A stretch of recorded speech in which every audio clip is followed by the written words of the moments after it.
Kamusta mga ka-LM? Ngayon, maghahanda tayo ng isang masarap at budget-friendly na recipe, gisadong alamang na hindi masyadong maalat.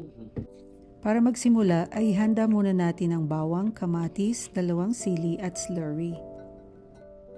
Ang gisadong alamang o ginisang bagoong ay masarap na kasama sa maraming pagkain Pilipino. Isipin na ipares ito sa hilaw na mangga, masarap na kare-kare, o gamitin bilang pampalasa sa binagoongang baboy, laing, pinakbet at pati na rin sa pinakuloang gulay tulad ng kangkong at okra. Ang dami ng posibilidad. Tanggalan ng buto ang kamatis at saka i-dice ito. Isunod namang hiwain ang dalawang sili. Kaya ko naman ibinabad itong mga bawang sa tubig ay para mas mabilis balatan.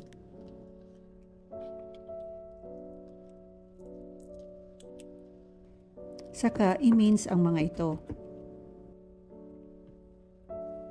At ito naman ang gagamitin natin, frozen na baby shrimps na walang halong asin o anumang preservative at mura pa na mabibili sa mga Asian stores.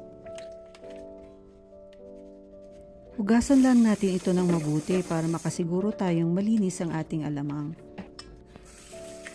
Huwag nyo na rin kalimutang mag-like, mag-comment at mag-subscribe para sa iba pang masasarap na recipes.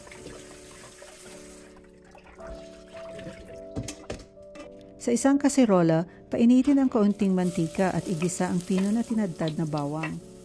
Pagka golden brown ay idagdag ang kamatis.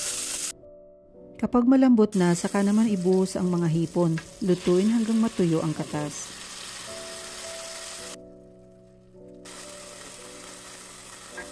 Saka isama na dito ang nahiwang sili, asin, suka at asukal. Haluin hanggang sa matunaw ang asukal.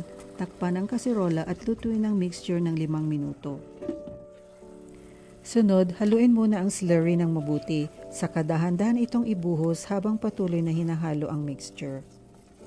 Ituloy lang sa paghalo hanggang sa mawala ang milky na kulay ng slurry at lumapot ang alamang.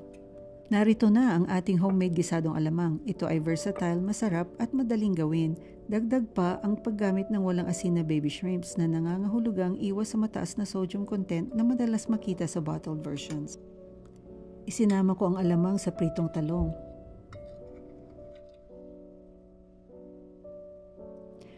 Sarap! Salamat sa panonood at see you in the next video.